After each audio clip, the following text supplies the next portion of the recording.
ಶಾಂತಿ. ಮುರಳಿಯ ದಿನಾಂಕ 5/5/2026.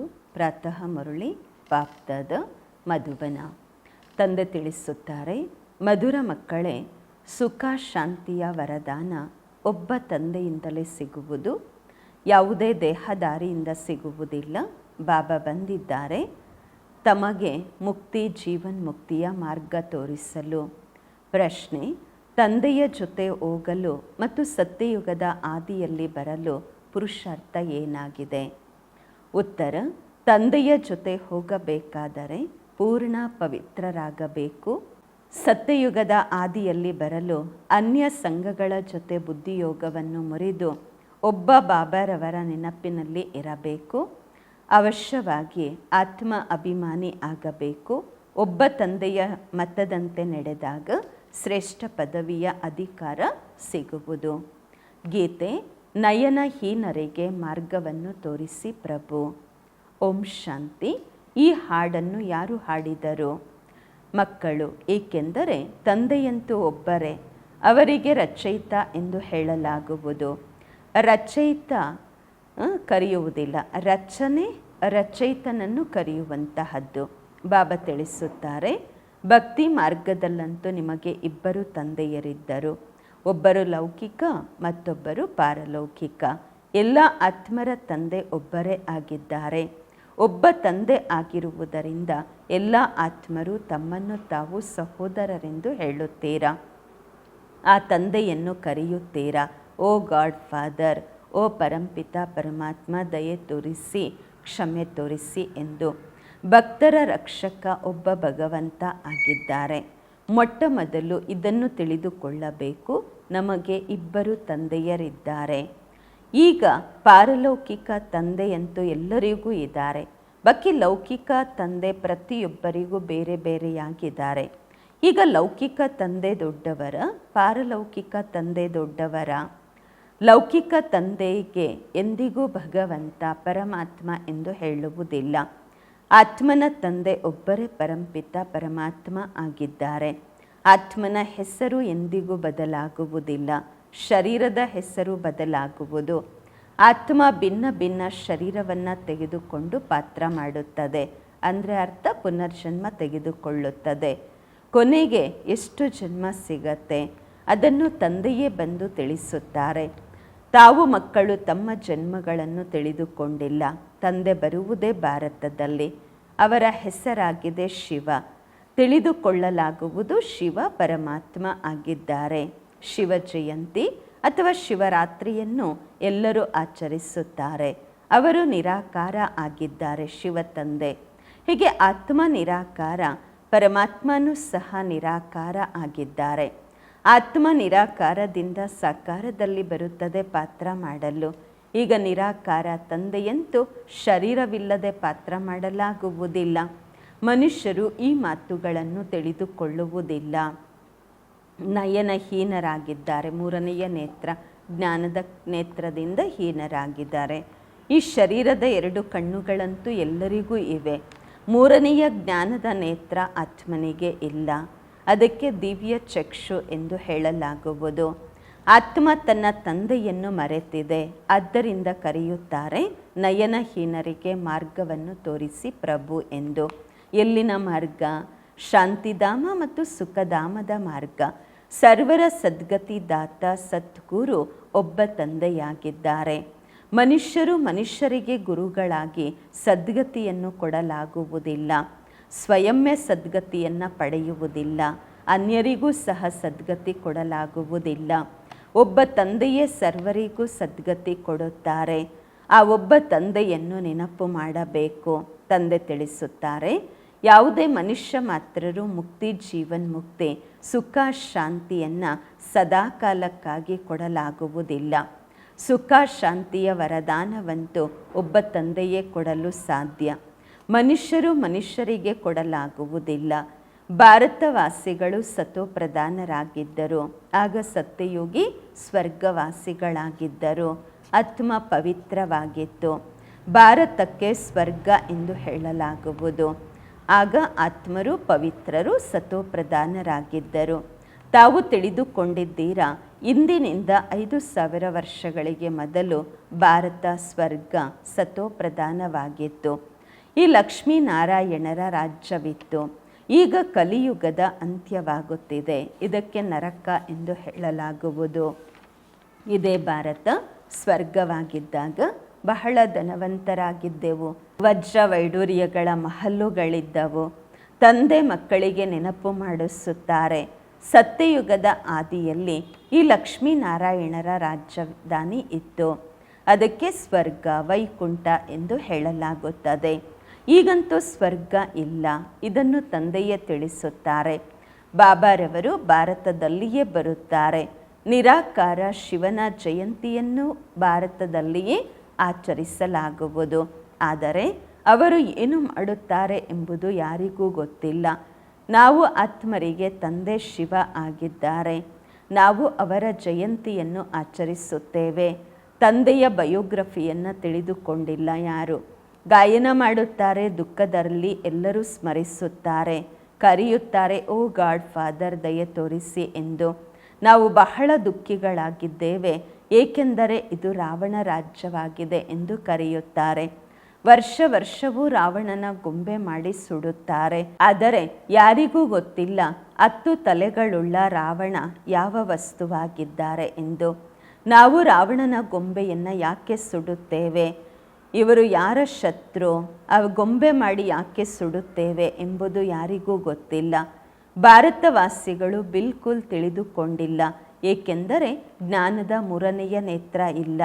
ಆದ್ದರಿಂದಲೇ ರಾಮರಾಜ್ಯವನ್ನು ಬೇಡುತ್ತಾರೆ. ಪಂಚವಿಕಾರಗಳು ಪುರುಷರಲ್ಲಿ ಇವೆ. ಆದ್ದರಿಂದ ರಾವಣನ ಸಂಪ್ರದಾಯವೆಂದು ಹೇಳಲಾಗುವುದು. ಈ ರಾವಣ ಪಂಚವಿಕಾರಗಳು ದೊಡ್ಡ ಶತ್ರುವಾಗಿವೆ ಎಲ್ಲರಿಗೂ. ಅದರ ಗೊಂಬೆ ಮಾಡಿ ಸುಡಲಾಗುವುದು. ಭಾರತವಾಸಿಗಳಿಗೆ ಇದು ಗೊತ್ತಿಲ್ಲ. ರಾವಣ ಯಾರು? ಯಾಕೆ ಸುಡುತ್ತೇವೆ? ಈ ರಾವಣನ ರಾಜ್ಯ ಎಂದಿನಿಂದ ಪ್ರಾರಂಭವಾಯಿತು? ಯಾರಿಗೂ ಗೊತ್ತಿಲ್ಲ. ಬಾಬಾ ತಿಳಿಸುತ್ತಾರೆ, ರಾಮರಾಜ್ಯ ಸತ್ಯಯುಗ, ತ್ರೇತಾಯುಗ. ರಾವಣ ರಾಜ್ಯ ದ್ವಾಪರ ಯುಗ ಮತ್ತು ಕಲಿಯುಗ. ಸತ್ಯಯುಗದಲ್ಲಿ ಈ ಲಕ್ಷ್ಮೀನಾರಾಯಣರ ರಾಜ್ಯವಿತ್ತು. ಅವರಿಗೆ ಆ ರಾಜ್ಯ ಎಲ್ಲಿಂದ ಹೇಗೆ ಸಿಕ್ಕಿತು ಎಂಬುದು ಯಾರಿಗೂ ಗೊತ್ತಿಲ್ಲ. ಇದು ತಿಳಿದುಕೊಳ್ಳುವ ಮಾತಾಗಿದೆ. ಇದರಲ್ಲಿ ಗಮನ ಕೊಡಬೇಕು. ಪ್ರಿಯಾತಿ ಪ್ರಿಯ ತಂದೆ ಇದ್ದಾರೆ. ಆದ್ದರಿಂದಲೇ ಭಕ್ತಿ ಮಾರ್ಗದಲ್ಲಿ ತಂದೆಯನ್ನು ಕರೆಯುತ್ತಾರೆ. ಯಾವಾಗ ಭಾರತದಲ್ಲಿ ಲಕ್ಷ್ಮೀನಾರಾಯಣರ ರಾಜ್ಯವಿತ್ತು, ಆಗ ದುಃಖ ಅಶಾಂತಿಯ ಹೆಸರು ಗುರುತು ಇರಲಿಲ್ಲ. ಈಗ ದುಃಖಧಾಮವಾಗಿದೆ. ಎಷ್ಟು ಅನೇಕ ಧರ್ಮಗಳಿವೆ. ಸತ್ಯಯುಗದಲ್ಲಿ ಒಂದೇ ಧರ್ಮವಿತ್ತು. ಇಷ್ಟೆಲ್ಲ ಆತ್ಮರು ಎಲ್ಲಿ ಹೋಗುತ್ತಾರೆ? ಇದು ಯಾರಿಗೂ ಗೊತ್ತಿಲ್ಲ, ಏಕೆಂದರೆ ಜ್ಞಾನವೆಂಬ ನಯನಹೀನರಾಗಿದ್ದಾರೆ. ಶಾಸ್ತ್ರಗಳಿಂದ ಜ್ಞಾನದ 3ನೆಯ ನೇತ್ರ ಯಾರಿಗೂ ಸಿಗುವುದಿಲ್ಲ. ಜ್ಞಾನ ನೇತ್ರ, ಜ್ಞಾನ ಸಾಗರ ಪರಂಪಿತ ಪರಮಾತ್ಮನೇ ಕೊಡುತ್ತಾರೆ. ಆತ್ಮನಿಗೆ ಜ್ಞಾನದ 3ನೆಯ ನೇತ್ರ ಸಿಗುವುದು. ಆತ್ಮ ಮರೆತಿದೆ ನಾನೆಷ್ಟು ಜನ್ಮ ಪಡೆದುಕೊಂಡಿದ್ದೇನೆ ಎಂಬುದನ್ನು. ಸತ್ಯಯುಗದಲ್ಲಿ ಯಾರೆಲ್ಲ ದೇವಿ ದೇವತೆಗಳಿದ್ದರೂ ಅವರ ರಾಜ್ಯವಿತ್ತು. ಅದು ಎಲ್ಲಿ ಹೋಯಿತು? ಗಾಯನವೂ ಇದೆ. ಮನುಷ್ಯರು 84 ಜನ್ಮ ಪಡೆಯುತ್ತಾರೆ. 84 ಚಕ್ರ ಅಂತ ಹೇಳಲಾಗತ್ತೆ. ಆದರೆ ಯಾವ ಆತ್ಮರು 84 ಜನ್ಮ ಪಡ್ಕೊಳ್ತಾರೆ? ಯಾರು ಮೊದಲು ಭಾರತದಲ್ಲಿ ಬರ್ತಾರೆ ಅವರೇ ದೇವಿ ದೇವತೆಗಳು. 84 ಜನ್ಮಗಳನ್ನು ಪಡೆದು ಅಂತಿಮದಲ್ಲಿ ಪತಿತರಾಗುತ್ತಾರೆ. ಗಾಯನವೂ ಇದೆ, ಏ ಪತಿತ ಪಾವನ ಎಂದು. ಅಂದಾಗ ಇದರಿಂದ ಸಿದ್ಧ ಮಾಡ್ತಾರೆ ನಾವು ಪತಿತರು ಎಂಬುದನ್ನು. ಆದ್ದರಿಂದಲೇ ಕರೆಯುತ್ತಾರೆ, ಏ ಪತಿತ ಪಾವನ, ನಮ್ಮನ್ನು ಪಾವನರನ್ನಾಗಿ ಮಾಡಿ ಬನ್ನಿ ಎಂದು. ಯಾರು ಸ್ವಯಂ ಪತಿತರಾಗಿರುತ್ತಾರೆ ಅವರು ಅನ್ಯರನ್ನು ಪಾವನ ಹೇಗೆ ಮಾಡುತ್ತಾರೆ? ತಂದೆ ತಿಳಿಸುತ್ತಾರೆ, ಅರ್ಧ ಕಲ್ಪ ಭಕ್ತಿ ಮಾರ್ಗದಲ್ಲಿ ರಾವಣ ರಾಜ್ಯವಿರುವುದು. ಪಂಚವಿಕಾರಗಳಿರುವ ಕಾರಣ ಭಾರತ ಎಷ್ಟು ದುಃಖವನ್ನು ಹೊಂದುವುದು. 84 ಜನ್ಮಗಳಂತೂ ಪಡೆಯಲೇಬೇಕು. ಲೆಕ್ಕಾಚಾರ ತಿಳಿಸಬೇಕು ಎಲ್ಲರಿಗೂ. ಮೊಟ್ಟ ಮೊದಲು ಸತ್ಯಯುಗದಲ್ಲಿ ಸತೋ ಪ್ರಧಾನರಿರುತ್ತೇವೆ. ನಂತರ ತ್ರೇತಾಯುಗದಲ್ಲಿ ಸತೋ, ಮತ್ತು ಹಾಗೆ ಕಲೆಗಳು ಡೌನ್ ಆಗ್ತಾ ಬರುತ್ತೆ. ದ್ವಾಪರದಲ್ಲಿ ರಜೋ, ಕಲಿಯುಗದಲ್ಲಿ ತಮೋ ಪ್ರಧಾನ, ಈಗ ಅಂತಿಮದಲ್ಲಿ ಸಂಪೂರ್ಣ ತಮೋ ಪ್ರಧಾನ. ಆತ್ಮನಲ್ಲಿ ತುಕ್ಕಿಡದಿದೆ. ಬಾಬಾ ಬರುತ್ತಾರೆ ಭಾರತದಲ್ಲಿ. ಶಿವ ಜಯಂತಿಯನ್ನು ಭಾರತದಲ್ಲಿಯೇ ಆಚರಿಸಲಾಗುವುದು. ಬೇರೆ ಎಲ್ಲ ಆತ್ಮರು ಗರ್ಭದಲ್ಲಿ ಜನ್ಮ ಪಡೆದುಕೊಳ್ಳುತ್ತಾರೆ. ಬಾಬಾ ಹೇಳುತ್ತಾರೆ, ನಾನು ಸಾಧಾರಣ ವೃದ್ಧ ತನುವಿನಲ್ಲಿ ಪ್ರವೇಶ ಮಾಡುತ್ತೇನೆ. ಅವರ ಅನೇಕ ಜನ್ಮಗಳ ಅಂತಿಮ ಜನ್ಮ ಇದು. ಇದನ್ನು ತಿಳಿಸಿಕೊಡಬೇಕು. ಇದು ಯಾರಿಗೂ ಗೊತ್ತಿಲ್ಲ. ಇದು ಗೀತಾ ಪಾಠಶಾಲೆಯಾಗಿದೆ. ಮನುಷ್ಯರನ್ನು ದೇವತೆಗಳನ್ನಾಗಿ ಮಾಡಲು ಈ ರಾಜಯೋಗವನ್ನು ಕಲಿಸಲಾಗುವುದು. ತಾವು ಇಲ್ಲಿ ಬಂದಿದ್ದೀರಾ ಸ್ವರ್ಗದ ರಾಜ್ಯ ಭಾಗ್ಯವನ್ನು ಪ್ರಾಪ್ತಿ ಮಾಡಿಕೊಳ್ಳಲು. ಅದನ್ನು ತಂದೆಯೇ ಕೊಡುತ್ತಿದ್ದಾರೆ. ಗೀತೆ ಓದುವುದರಿಂದ ರಾಜ ಆಗುವುದಿಲ್ಲ. ಮತ್ತಷ್ಟು ಧಾರಣೆ ಮಾಡಿಕೊಳ್ಬೇಕಾಗತ್ತೆ. ಬರೀ ಓದೋದ್ರಿಂದ ಆಗೋದಿಲ್ಲ. ಬಾಬರವರು ಗೀತೆಯ ಜ್ಞಾನವನ್ನು ತಿಳಿಸಿ ರಾಜರನ್ನಾಗಿ ಮಾಡುತ್ತಾರೆ. ಅನ್ಯರ ಮೂಲಕ ಗೀತೆ ಕೇಳುವುದರಿಂದ ಮತ್ತಷ್ಟು ಕೆಳಗಡೆನೆ ಬರ್ತಾರೆ. ಭಗವಂತ ಅದರ ರಹಸ್ಯ ಈಗ ಹೇಳ್ಕೊಡುತ್ತಿದ್ದಾರೆ. ಯಾವಾಗ ಭಾರತದಲ್ಲಿ ಈ ಲಕ್ಷ್ಮೀನಾರಾಯಣರ ರಾಜ್ಯವಿತ್ತು, ಆಗ ಪವಿತ್ರತೆ, ಸುಖ, ಶಾಂತಿ ಎಲ್ಲವೂ ಇತ್ತು. ಪವಿತ್ರ ಗೃಹಸ್ಥ ಆಶ್ರಮವಿತ್ತು. ಅಲ್ಲಿ ಹಿಂಸೆಯ ಹೆಸರೇ ಇರಲಿಲ್ಲ. ನಂತರ ದ್ವಾಪರ ಯುಗದಿಂದ ಹಿಂಸೆ ಪ್ರಾರಂಭವಾಗುವುದು. ಕಾಮಕಟಾರಿಯನ್ನು ನಡೆಸುತ್ತಾ ನಿಮ್ಮ ಸ್ಥಿತಿಯೇ ಈ ರೀತಿ ಆಗಿದೆ ಅಂತಾರೆ ಬಾಬಾ. ಸತ್ಯಯುಗದಲ್ಲಿ 100% ಸಾಲ್ವೆಂಟ್ ಆಗಿದ್ವಿ, ಸತೋ ಪ್ರಧಾನರಾಗಿದ್ದೆವು. ಈ ರಹಸ್ಯ ಯಾವುದೇ ಮನುಷ್ಯರು ಅಥವಾ ಸಾಧು ಸಂತರು ತಿಳಿದುಕೊಂಡಿಲ್ಲ. ಬಾಬರವರು ಜ್ಞಾನಸಾಗರ ಪತಿತ ಪಾವನ ಆಗಿದ್ದಾರೆ. ಅವರೇ ಬಂದು ಸತೋ ಪ್ರಧಾನರಾಗುವ ಯುಕ್ತಿಯನ್ನು ತಿಳಿಸುತ್ತಾರೆ. ರಾವಣನ ಮತದಂತೆ ಮನುಷ್ಯರು ನೋಡಿ ಏನಾಗಿದ್ದಾರೆ, ಅವರ ಗತಿ ಏನಾಗಿದೆ. ರಾಜರೂ ಸಹ ಇದ್ದಾರೆ. ಅವರು ಕೂಡ ಪವಿತ್ರ ರಾಜರಿದ್ದು ಹೋಗಿದ್ದಾರೆ. ಯಾರು ಪವಿತ್ರ ರಾಜರಿದ್ದರೋ ಅವರ ಕಾಲುಗಳಿಗೆ ನಮಸ್ಕಾರ ಮಾಡ್ತಾರೆ, ಮಹಿಮೆ ಮಾಡ್ತಾರೆ. ನೀವು ಸರ್ವಗುಣ ಸಂಪನ್ನರು, ನಾವು ನೀಚರು, ಪಾಪಿಗಳು, ನಮ್ಮಲ್ಲಿ ಯಾವ ಗುಣವೂ ಇಲ್ಲ ಎಂದು. ಮತ್ತೆ ಹೇಳುತ್ತಾರೆ, ನೀವೇ ದಯೆ ತೋರಿಸಿ ಎಂದು. ಮಂದಿರ ಇಕ್ಕೆ ಯೋಗ್ಯರನ್ನಾಗಿ ಮಾಡಿ ಭಗವಂತ ಎಂದು ಹೇಳ್ತಾರೆ. ಆದರೆ ಯಾರಿಗೂ ತಿಳುವಳಿಕೆಯಲ್ಲಿ ಬರುವುದಿಲ್ಲ ತಂದೆ ಹೇಗೆ ಬಂದು ಪುನಃ ದೇವಿ ದೇವತಾ ಧರ್ಮವನ್ನು ಸ್ಥಾಪನೆ ಮಾಡಿಸುತ್ತಾರೆ ಎಂದು. ಈಗ ತಾವು ತಿಳಿದುಕೊಂಡಿದ್ದೀರಾ, ನಾವೇ ದೇವಿ ದೇವತಾ ಧರ್ಮದವರಾಗಿದ್ದೆವು. ನಾವೇ ಕ್ಷತ್ರಿಯ ವೈಶ್ಯ ಶೂದ್ರರಾಗಿದ್ದೇವೆ. ಇಷ್ಟು ಜನ್ಮ ಪಡ್ಕೊಂಡಿದ್ದೀವಿ. ಈಗ 84ನೇ ಜನ್ಮವೂ ಪೂರ್ಣವಾಗಿದೆ. ಮತ್ತು ಪ್ರಪಂಚದ ಚಕ್ರ ಸುತ್ತಬೇಕಾಗುವುದು. ಆದ್ದರಿಂದ ಮತ್ತೆ ತಾವು ಇಲ್ಲಿ ಪಾವನರಾಗಬೇಕು. ಪತಿತರಂತೂ ಸುಖಧಾಮದಲ್ಲಿ ಶಾಂತಿಧಾಮದಲ್ಲಿ ಹೋಗಲಾಗುವುದಿಲ್ಲ. ತಂದೆ ತಿಳಿಸುತ್ತಾರೆ, ತಾವೇನು ಸತೋ ಪ್ರಧಾನರಾಗಿದ್ದೀರಿ, ಅವರೆಲ್ಲರೂ ತಮೋ ಪ್ರಧಾನರಾಗಿದ್ದೀರಾ. ಪುನಃ ಈಗ ಸತೋ ಪ್ರಧಾನ ಆಗಬೇಕು. ಗೋಲ್ಡನ್ ಏಜಲ್ಲಿದ್ದವರು ಐರನ್ ಏಜಲ್ಲಿ ಬಂದಿದ್ದೀರಾ. ಮತ್ತೆ ಗೋಲ್ಡನ್ ಏಜ್ ಆಗಬೇಕು. ಆಗ ಮುಕ್ತಿಧಾಮ ಸುಖಧಾಮದಲ್ಲಿ ಹೋಗಲಾಗುವುದು. ಭಾರತ ಸುಖಧಾಮವಾಗಿತ್ತು, ಈಗ ದುಃಖಧಾಮವಿದೆ. ಗೀತೆಯಲ್ಲಿಯೂ ಸಹ ಕೇಳಿದ್ದೀರಾ, ನಾವು ನಯನಹೀನರಿಗೆ ಮಾರ್ಗವನ್ನು ತೋರಿಸಿ ಪ್ರಭು. ನಾವು ಶಾಂತಿಧಾಮದಲ್ಲಿ ಹೇಗೆ ಹೋಗುವುದು? ಮನುಷ್ಯರಂತೂ ಹೇಳ್ತಾರೆ ಭಗವಂತ ಸರ್ವವ್ಯಾಪಿ, ಇಂತಹ ಅವತಾರ ಅಂತಹ ಅವತಾರ, ಪರಶುರಾಮ ಅವತಾರ ಎಂದು. ಈಗ ತಂದೆ ಪರಶುರಾಮ ಆಗಿ ಯಾರನ್ನಾದರೂ ಹೊಡಿತಾರೇನು, ಸಾಯಿಸ್ತಾರೇನು? ಆ ರೀತಿ ಆಗ್ಲಿಕ್ಕೆ ಸಾಧ್ಯವೇ ಇಲ್ಲ. ತಂದೆ ತಿಳಿಸುತ್ತಾರೆ, ನೀವು ಈ ಚಕ್ರದಲ್ಲಿ ಹೇಗೆ 84 ಜನ್ಮ ಪಡೆದಿದ್ದೀರಾ. ಈಗ ತಂದೆಯಾದ ನನ್ನನ್ನು ನೆನಪು ಮಾಡಿರಿ. ಏ ಆತ್ಮರೇ, ದೇಹಿ ಅಭಿಮಾನಿ ಆಗಿರಿ. ದೇಹಾಭಿಮಾನಿಗಳಾಗಿ ತಾವು ಬಿಲ್ಕುಲ್ ದುಃಖಿಗಳು, ಕಂಗಾಲು, ನರಕವಾಸಿಗಳಾಗಿದ್ದೀರಾ. ಒಂದು ವೇಳೆ ಸ್ವರ್ಗವಾಸಿಗಳಾಗಬೇಕಾದರೆ ಅವಶ್ಯವಾಗಿ ಆತ್ಮ ಅಭಿಮಾನಿ ಆಗಬೇಕು. ಆತ್ಮವೇ ಒಂದು ಶರೀರವನ್ನು ಬಿಟ್ಟು ಮತ್ತೊಂದು ಶರೀರವನ್ನು ಪಡೆದುಕೊಳ್ಳುತ್ತದೆ. ಈಗ 84 ಜನ್ಮ ಪೂರ್ಣವಾಗಿದೆ. ಮತ್ತೆ ಸತ್ಯಯುಗದ ಆದಿಯಲ್ಲಿ ಹೋಗಬೇಕು. ತಂದೆ ಹೇಳುತ್ತಾರೆ, ಈಗ ನನ್ನನ್ನು ನೆನಪು ಮಾಡಿರಿ. ಬೇರೆ ಎಲ್ಲ ಸಂಘಗಳನ್ನು ಮರೆತು ಬಿಡಿ. ಬುದ್ಧಿಯೋಗದಿಂದ ಮುರಿಯಿರಿ. ಬಲೆಗೃಹಸ್ಥ ವ್ಯವಹಾರದಲ್ಲಿ ಇರಿ. ತಮ್ಮನ್ನು ತಾವು ಆತ್ಮ ಎಂದು ನಿಶ್ಚಯ ಮಾಡಿಕೊಳ್ಳಿ. ಆತ್ಮ ಒಂದು ಶರೀರವನ್ನು ಬಿಟ್ಟು ಮತ್ತೊಂದು ಶರೀರ ಪಡೆದುಕೊಳ್ಳುತ್ತದೆ. ಈಗ ದೇಹಿ ಅಭಿಮಾನಿ ಆಗಬೇಕು.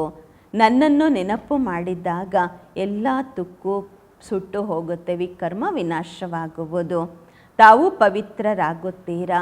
ನಂತರ ನಾನು ಎಲ್ಲ ಮಕ್ಕಳನ್ನು ಕರೆದುಕೊಂಡು ಹೋಗುತ್ತೇನೆ. ಒಂದು ವೇಳೆ ನನ್ನ ಮತದಂತೆ ನಡೆಯಲಿಲ್ಲವೆಂದರೆ ಅಷ್ಟು ಶ್ರೇಷ್ಠ ಪದವಿಯನ್ನು ಪಡೆಯುವುದಿಲ್ಲವೆಂದು ತಂದೆ ಹೇಳುತ್ತಾರೆ.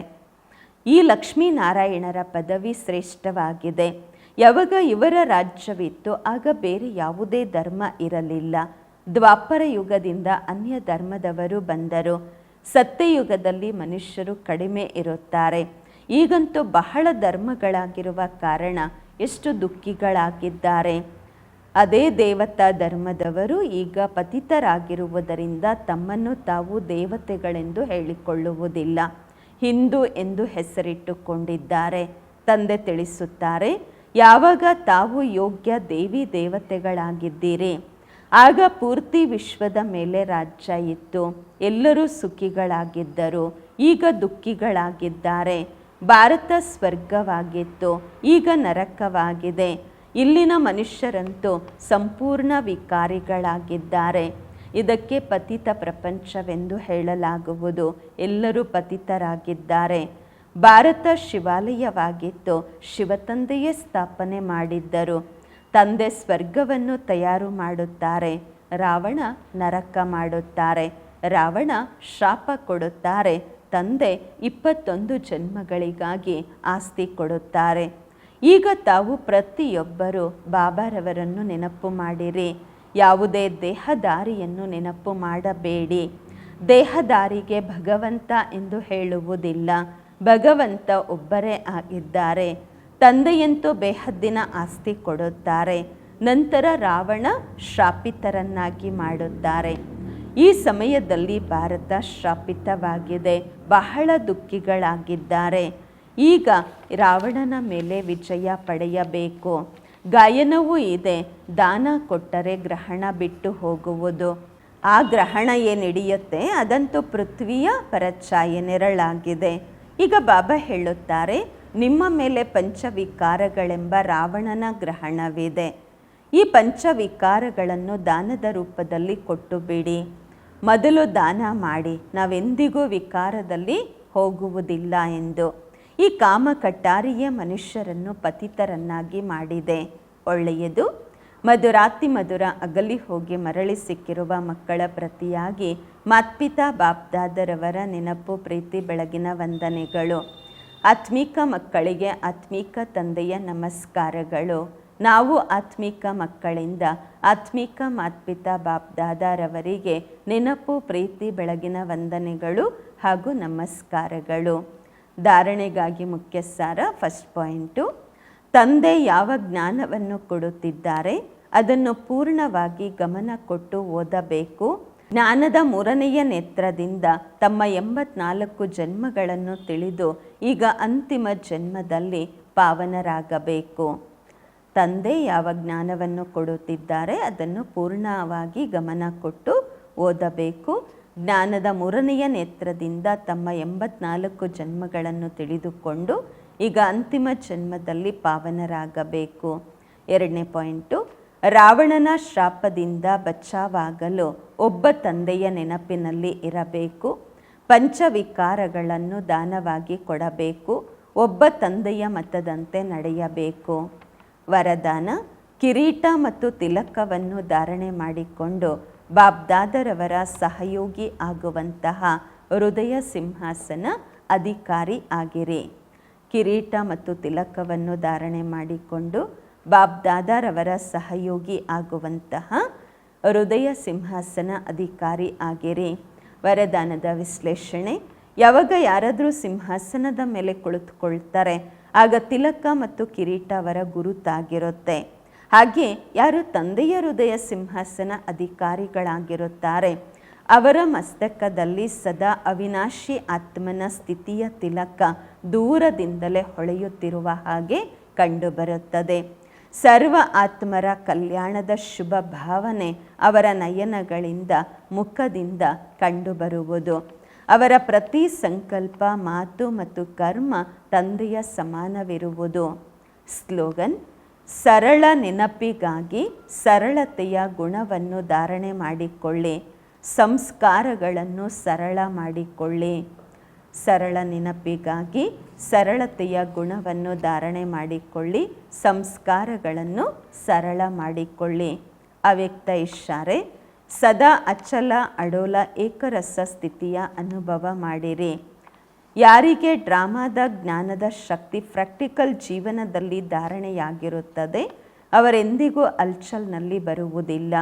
ಸದಾ ಏಕರಸ ಅಚಲ ಅಡೋಲರಾಗುವ ಮತ್ತು ಮಾಡುವ ವಿಶೇಷ ಶಕ್ತಿ ಈ ಡ್ರಾಮಾದ ಪಾಯಿಂಟ್ ಆಗಿದೆ. ಇದನ್ನು ಶಕ್ತಿಯ ರೂಪದಲ್ಲಿ ಧಾರಣೆ ಮಾಡಿಕೊಳ್ಳುವವರು ಎಂದಿಗೂ ಸೋಲುವುದಿಲ್ಲ. ಈ ಕಲ್ಯಾಣಕಾರಿ ಡ್ರಾಮಾದ ಪ್ರತಿ ದೃಶ್ಯದಲ್ಲಿ ಒಂದಲ್ಲ ಒಂದು ಕಲ್ಯಾಣ ಸಮಾವೇಶವಾಗಿದೆ. ಧೈರ್ಯವಂತರಾಗಿ ಸಾಕ್ಷಿಯಾಗಿ ನೋಡುವ ಅಭ್ಯಾಸ ಮಾಡಿದಾಗ ಅಚಲ ಅಡೋಲರಾಗಿ ಇರುತ್ತೀರಾ. ಓಂ ಶಾಂತಿ.